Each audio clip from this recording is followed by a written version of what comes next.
warm welcome. You're joining us at Hyde Park amid an ongoing pandemic. COVID-19 has affected the country's economy severely, just as much as we see the pandemic hitting economies across the world. But as a small nation, we see multiple shocks have hit our economy. Revenues eroding, and we're looking at a new budget being presented for the new year.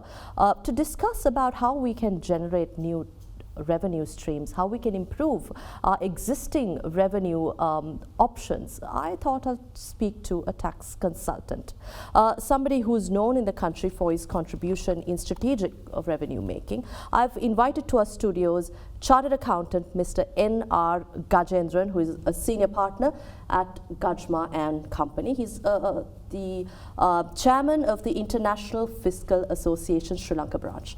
A warm welcome, Mr. Gajendran. Thank you. Happy to be here. I think I'm talking to you after a very long time, but I think this is the best time to discuss Sri Lanka's way forward in terms of generating revenue. Let's start off with your analysis of what's happening here. We see the country not just being hit by COVID-19, multiple shocks to the economy, from the Easter attacks to several changes within the country too. But this all hits a small nation as us. But what do you observe here in terms of revenue, our debt stock, and where we go from here? Exactly. Now, we have had multiple crises or tragedies, a quadruple multiple tragedies and crises. We had the political crisis or the tragedy, the famous 52-day political crisis, which had before and after effects of it. Then we had the terror attack, the Easter Sunday attack. The third one was the pandemic, came from nowhere, like a rolling stone, and not only Sri Lanka, world over. And the fourth one is the economic crisis we have had, which was both internally generated and externally imposed. And we are, as you said, we are a small nation, 22 million, an island, 25,000 square feet, and this came all together in one shot. I don't think any country would have had that type of challenges. So it is a huge challenge in our hand. Also, when you said of revenue, there are 5 ways a government can raise revenue. First, you have the grants, which we don't get now. We are almost a middle-income country. Recently, we got a grant from a friendly country, from China, 16 billion rupees. Apart from that, then you have non-tax revenues, like dividends. We don't have much, like some other countries' investments. Then you have foreign direct investments. Sometimes, privatization, peopleization, which is sometimes a taboo in this country, so we don't have that line of revenue. Then you have the tax revenue, which also was eroded. And if you can't meet your revenue, the shortfall has to be from borrowings, which we've resorted to every year. Yeah, and this borrowing can be both local borrowing and foreign borrowing. And because of these multiple challenges and stretches we have, testing time, there is a huge belief that we will have to resort to borrowings. And that is the reason some people are talking of the debt traps, and where the country can go into a debt trap. But Sri Lanka, as it has been clarified, we have all settled our debts. But we have going to have a daunting task for raising revenue. A daunting task ahead, you say. Multiple shocks we've faced, but at the same time, these revenue streams, we see with the COVID-19 challenges that has been posed on the economy, we see most of these revenue streams and ways that we can earn our revenues have been shut, especially our workers' remittances have reduced, and other forms of taxable revenues we have either decided to close down on those, or these options have been shut to the country. Where do we go from here? The first point on what you mentioned, shall we look at the taxes that was abolished, or it was scaled down substantially. NBT. Yeah, it was before the COVID. It was before COVID. Basically, all taxes have been abolished. It's no longer there. It's only income tax and value-added tax. Right. And one of the greatest expectation of when these taxes were reduced from the people was the prices of goods will come. You know, the government would have made a considered decision. It has to be, because it didn't come straight up. They would have planned it before the budget, before the election also. And just after the election, they rolled out these tax proposals. You know, it would have it's a proactive thing, because they were saying Sri Lanka had so much of taxes, multiple taxes, cost of doing business was heavy, and they took out all these taxes, removed all these taxes. But the people's expectation at that time was that prices will come down. NBT was removed, VAT was reduced. It didn't happen. It's a non sequitur, really. Non sequitur, it's a legal term. It's also a legal term. It's a conclusion or statement that does not logically follow from your previous argument or statement. You know, you get. Shall I explain that with a small example? Yes. Son told his father, "Look here, I want to get married to my grandma."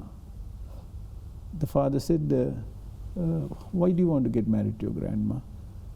He said, "Look here, I love my grandma.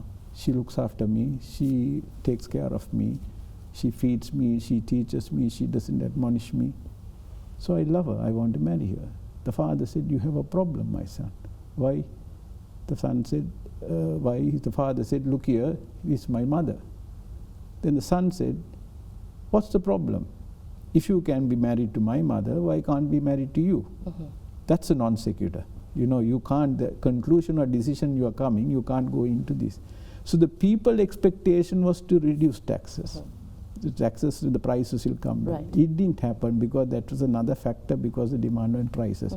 And now in the modern contemporary world, even in Sri Lanka, you can't control prices.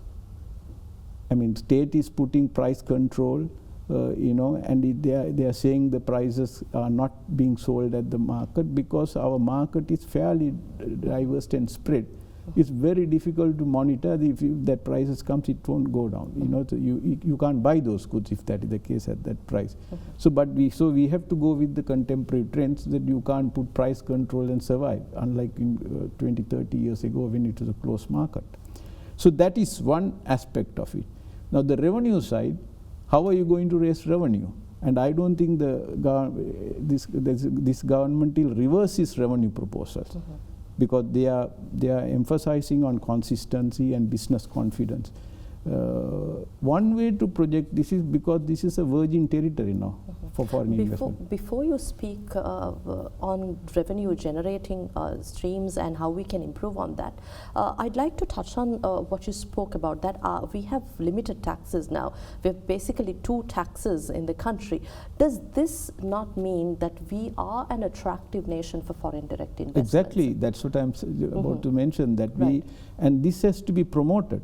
It's a virgin territory. You know, tax competition is a huge subject world over, and most of the developing countries don't encourage tax competition. That is, countries to be competitive for tax. We have taken a bold decision. We are one of the lowest tax territories in the world. You know, Singapore, how did it grow? Because of low taxation. Other enablers were there, definitely. So many other enablers were there. Those are the ones that we have to target and achieve if we are going to this thing. Take the largest country in the world, United States. What did they do? They reduced the corporate tax to 21%, which was very high before, right? And what they said was, look here, because all their technologies, the researchers are going abroad and the profits are being parked outside. They told them to bring it back. So we have to project this. We have virtually no taxation on non-residents investing here. Dividends are free of tax. Loans are free of tax. So this is from a tax point of view, this is a virgin territory. It should be the darling for foreign investors from a tax point of view. So I wouldn't know whether marketing, and there are other factors that maybe a foreign investor looks at, and we may have to count on those things and make sure that ease and comfort is there, the foreigners to move their money, the investors to move. But of course, pandemic has brought about new challenges, capital is restricted, movement of capital is restricted, technology advancement is also restricted because every country, every business entity world over, anywhere in the world is having huge challenges in their hands because of the pandemic. Again, to clarify, are you saying that we have a tax-friendly setup here, but the question is whether it's conducive and investor-friendly when you consider other factors, and that Sri Lanka is not marketing what we already have internationally? Is that what you're saying? Yeah, I think the foreign investors should have not only should not only the taxes is one factor. They should be confident in the whole institutional functioning of the government, whether the institutions are functioning adequately and properly. And we have to show example and demonstrate to the world that this is a place for easy investment, to easy doing business and easy exit. And it can be done. It can be done. We have a huge opportunity to do, because even for investors are looking for new virgin territories from every point of view, and Sri Lanka is a good territory. We have to demonstrate to the world that that's the only way. You can't only give tax concession. You can abolish all the taxes. It doesn't mean money is going to come here. This is one factor. That factor is not there. It's not there. Ease of doing business is so many other factors are there.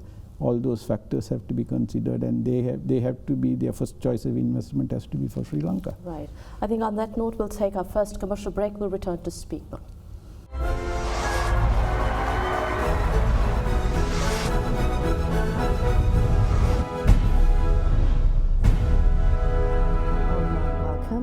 Welcome back. You're joining us at Hyde Park, and I'm in discussion with Mr. N.R. Gajendran, Chartered Accountant and Chairman of the International Fiscal Association Sri Lanka branch. Mr. Gajendran, now we did discuss about the 5 streams of revenue generation for any government, but if you talk about tax revenue itself, we spoke about the fact that Sri Lanka has given away on certain tax income from NBT, and then VAT was reduced, and certain other taxable sources have also been shut to Sri Lanka. But how do we look at tax income going forward in the new year 2021? We see the budget to be presented on the 17th, and government seeks capital expenditure of 2.6 trillion rupees and current expenditure and capital expenditure of 2.2 trillion rupees of this. But how are we going to source all this? It's a magical question, it is, because we have slashed all the taxes, and we have lost about various numbers being told. It will come out 400, 600, 800 billion rupees. I believe you are not going to reverse these taxes policies, because that will bring a lack of confidence in the whole system. But can the economy also sustain if there are new taxes added? Yeah, but I believe in the manifestos it was mentioned simplified taxes, new simplified taxes will be introduced. So there may be new stream of taxes, like going green tax, COVID recovery tax. Now we had before nation buildings tax, save the nation tax, national security levy, at different points of the time, which was attributed, attached to the war we had and the post-war we had. Now COVID is another challenge.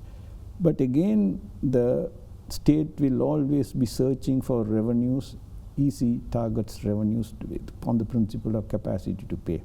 If you see, most of the people now are completely out of any tax, other than a little bit of VAT of 8%. Now take an employees, people who are employed. About before the withdrawal of the taxes or increasing the tax-free threshold to 3 million rupees for every individual, they have about 600 or 650,000 PAYE tax files are there by the department. Now it has come down to some 50,000 or 60,000. After the threshold has gone up. So all the low-rung people are completely out. Now that means only there is a selected few left behind. And unless this number is to grow, you have to be milking this cow, and you cannot kill the cow. So that is the challenge the government is going to have. They can introduce some other taxes which other countries have introduced. Of course, they are larger countries like India and China.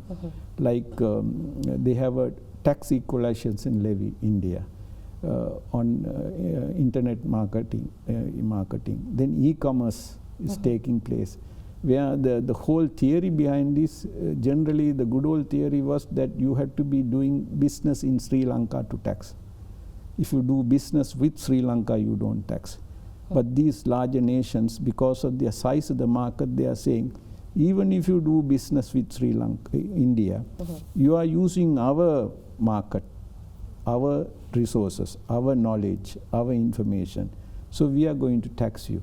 E-commerce, there can be a tax on e-commerce. It depends on how we are going to introduce. It will be a challenging thing, and whether it is time and felicitous for us to introduce at this point of time, when you are trying to project growth and recovery, is a question that has to be answered. It's a balancing act that has to be done. And if you don't raise revenue, you have no choice. You have to be borrowing, and there should be people who are willing to lend. And if not, you will go from domestic borrowing. People have faced a lot of challenges. It's ultimately the people who pay these taxes, whether it's VAT, whether it's pay. But then again, you mentioned about e-commerce and certain other non-traditional sources of tax income.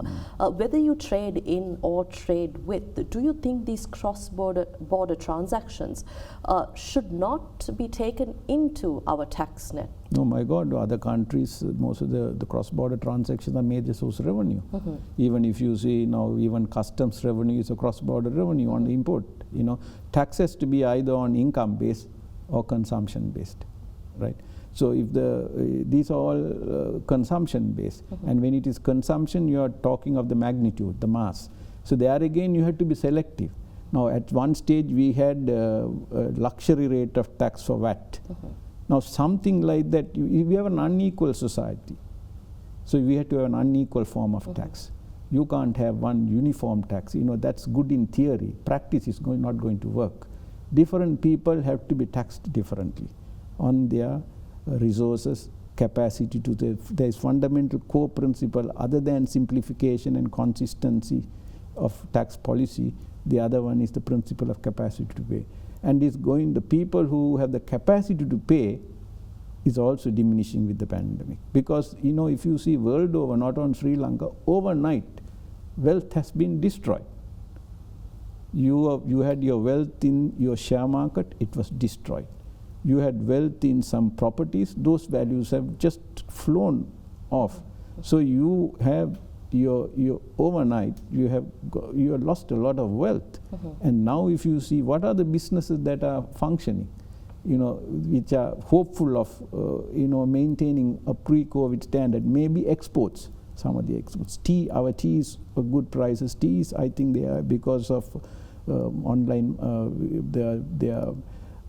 even their trading is taking online tea, this thing. Then pharmaceuticals, yes. You will have food industry, you will have healthcare to some extent, right? Others, every other business, even are finding it difficult. Even, I'm in professional practice. There have been clients who are very good paymasters. Now they can't pay because they don't have business. If you are in the hotel industry or hospitality industry, virtually no revenue for them other than internal work they do. So it's new. We are talking for new normal, but I think it's a new order. COVID has set a new order. It is ordering us to behave because the nature doesn't need us. We need nature. So, and what has COVID done is taking us about 300-400 years back. Where we were told you can survive only around your home. Stay around your home, do some work around your home. Everything is walking distance those days for you.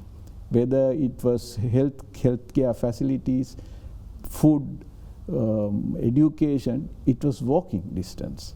Now, because this COVID will spread only if man moves.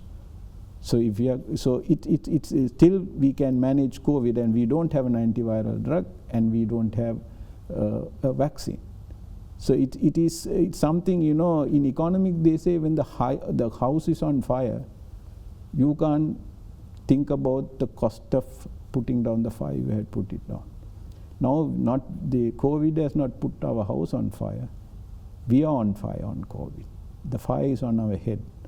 Because at any stage, it can strike someone, and if you're unfortunate, you can go to the extreme. Regardless of the cost? Regardless of the cost, regardless your position, power, you're wealthy, you're poor, caste, creed, it has nothing, So it's a telling lesson for us to come together and look at this objectively. Forget your egos, throw your egos. Look at, it's like this, looking after me is looking after others. Right, I think we'll speak more when we return after this short break.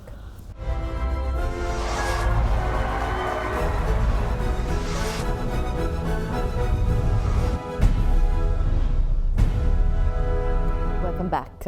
You spoke about a new order, discipline needed within society, but when we talk about the economy also, we talk about greater discipline that's needed. Yes, the country has been resilient. We've been resilient to come out of certain shocks, to manage and to hold on strong to whatever challenges we faced. But again, you spoke about the current issues that we're faced with in terms of revenue generation, where we are lagging, and also the fact that we might have to move into extensive borrowing if we don't find new ways of revenue generation.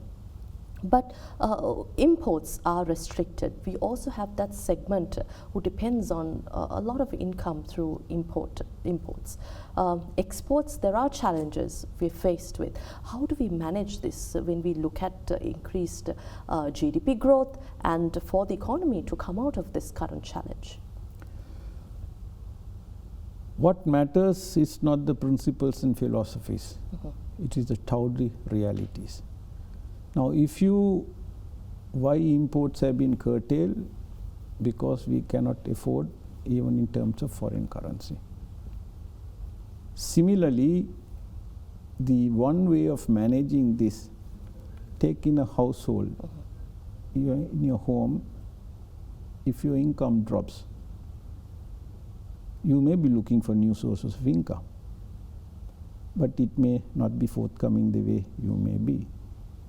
Then you have to, what do you do? You have to look at your expenditure.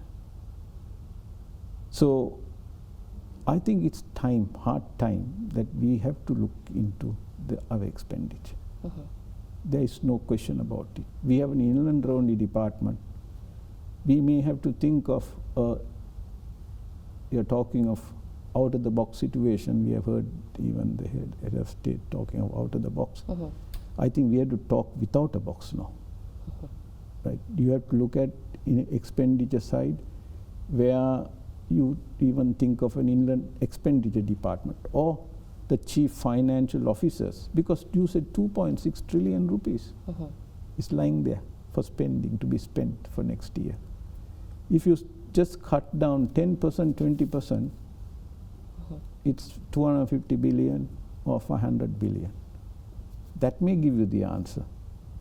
So we have to look at, these desperate times, we have to look for desperate measures to overcome these challenges.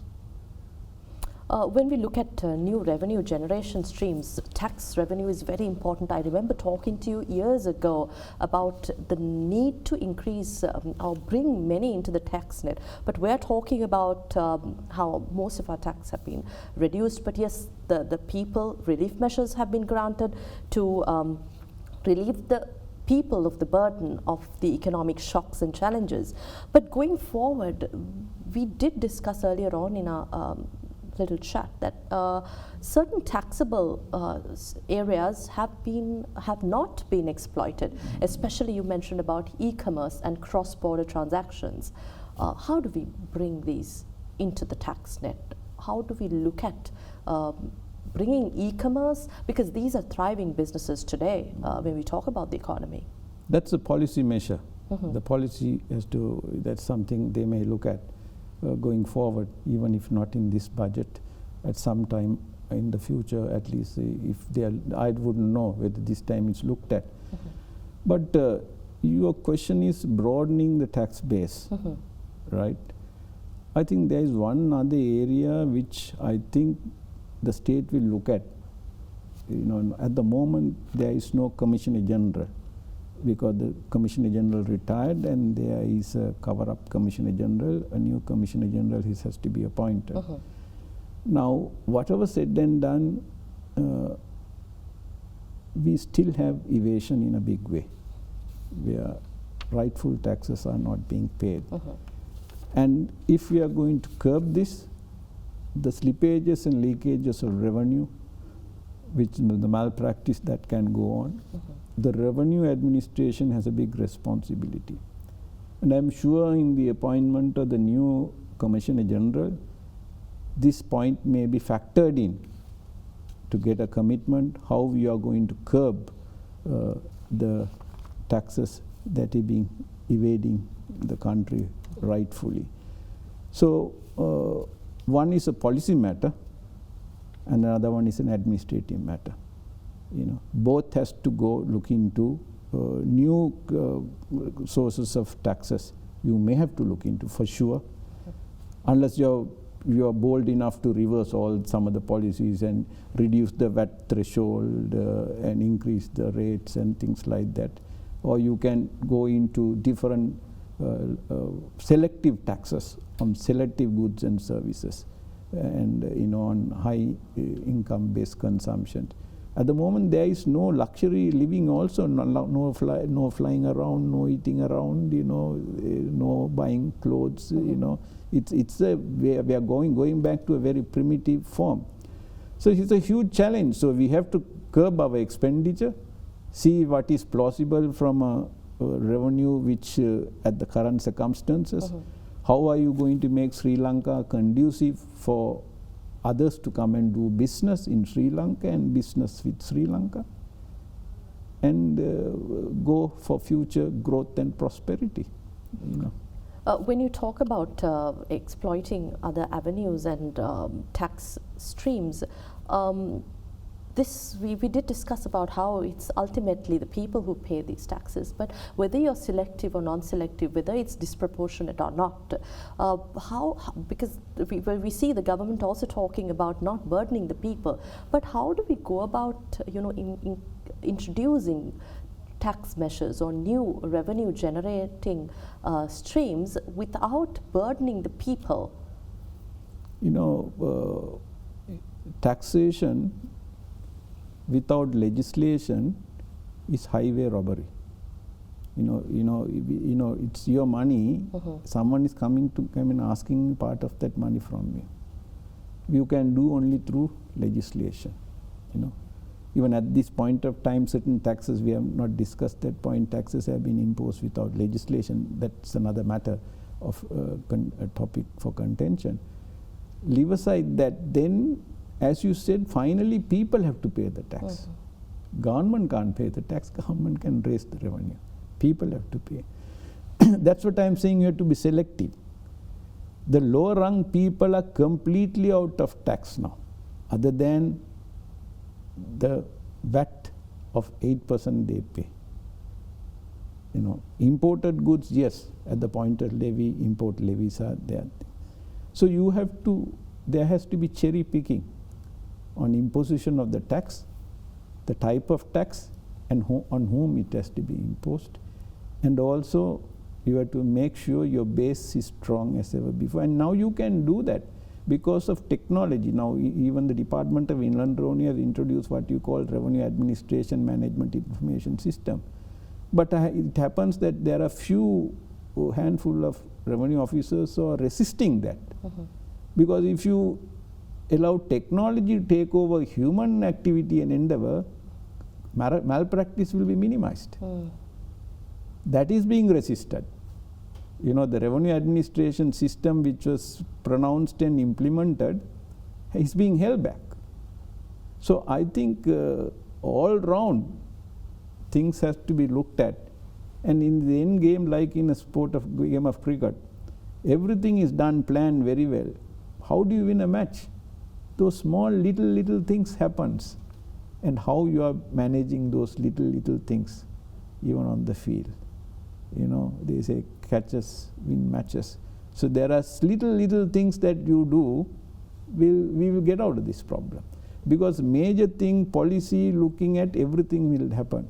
But end of the day, there are people who are implementing these things. Okay.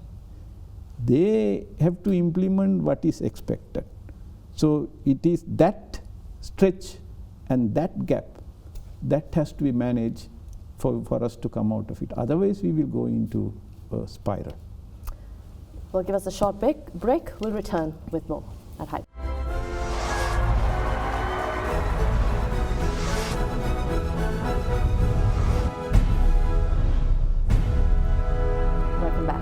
I wanted to discuss with you about the problems in existing laws, but then again you did talk about taxation without legislation. There is a cardinal principle, not only in Sri Lanka, world over, there is no taxation without legislation.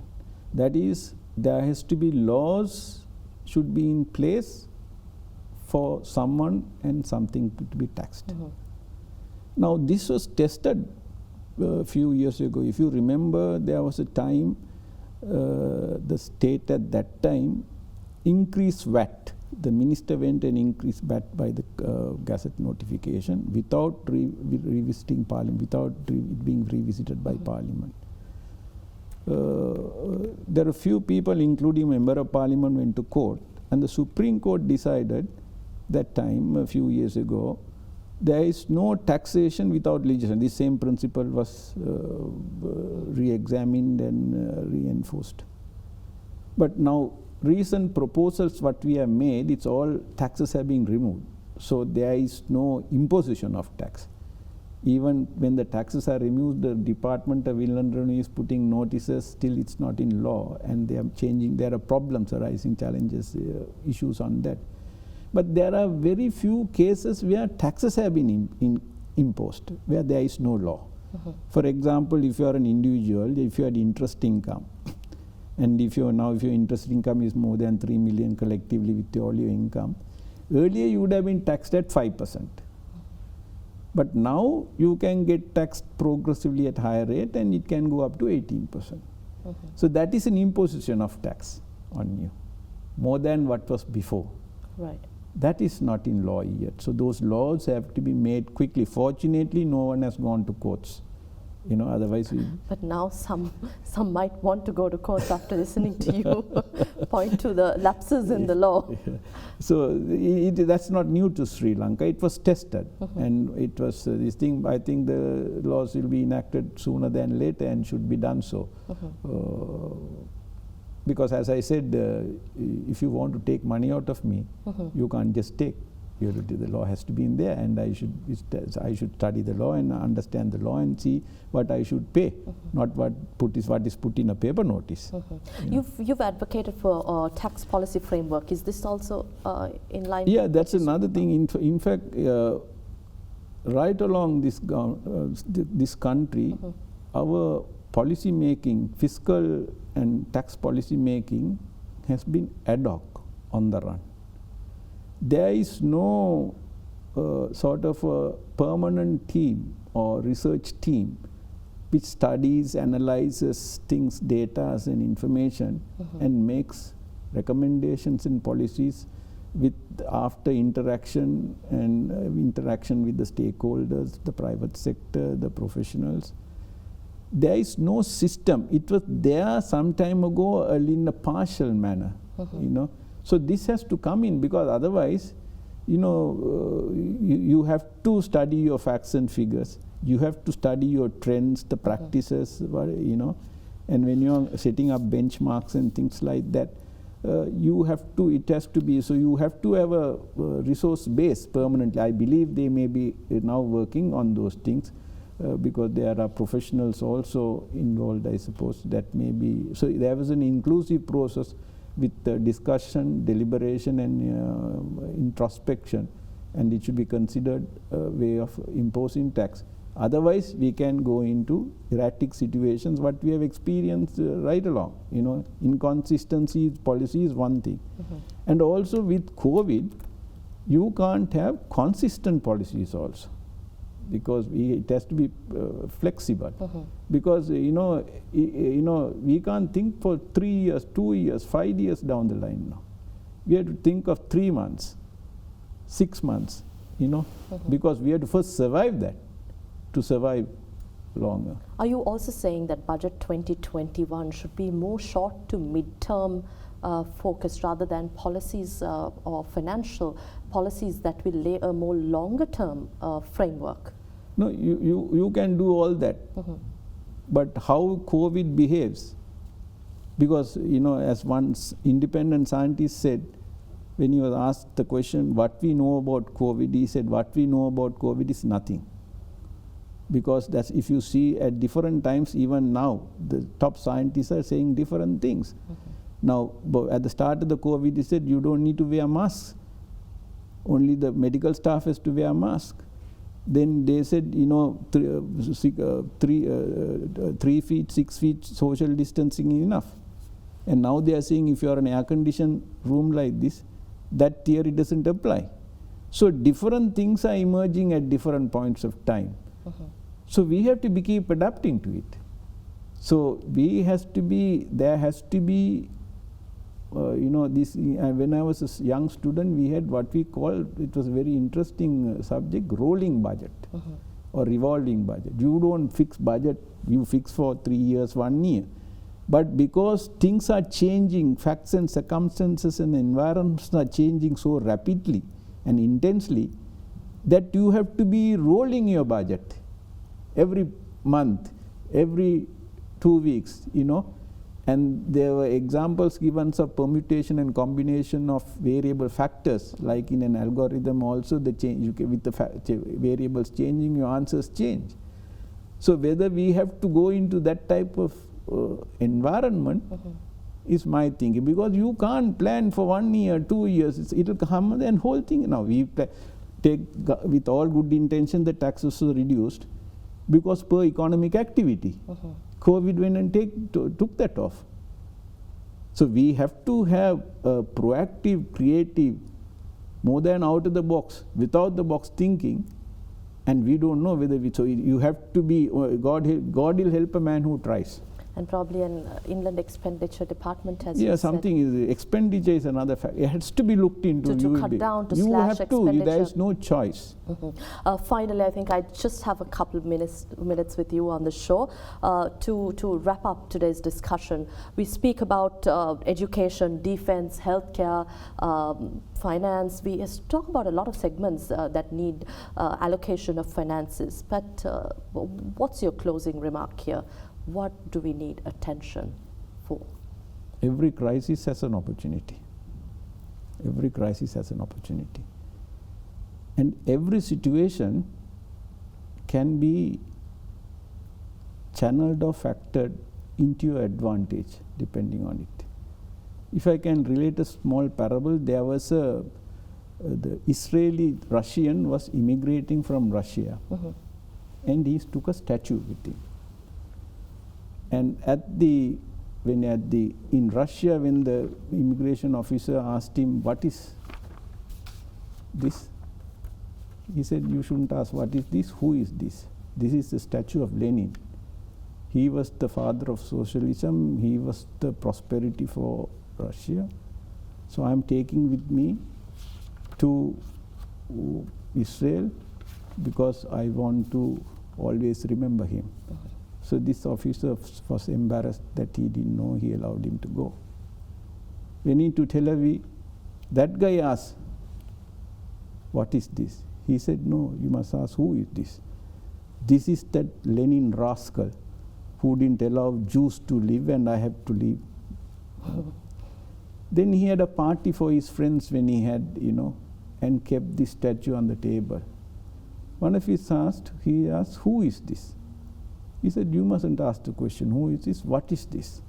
This is 20 kilogram of gold I brought from Russia without any issues, because he used the same thing to get different answers. Whether he did it right or not is a different question.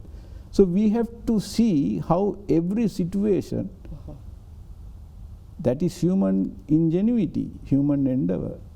That is the way. You have to see how we are going to survive when pandemic is around your place. Thank you very much for your insights, for joining us at Hyde Park. We had with us Chartered Accountant Mr. N.R. Gajendran, Senior Partner at Gajma & Company. He's also the Chairman of the International Fiscal Association Sri Lanka branch. Thank you for joining us at Hyde Park. Have a pleasant evening. Good night.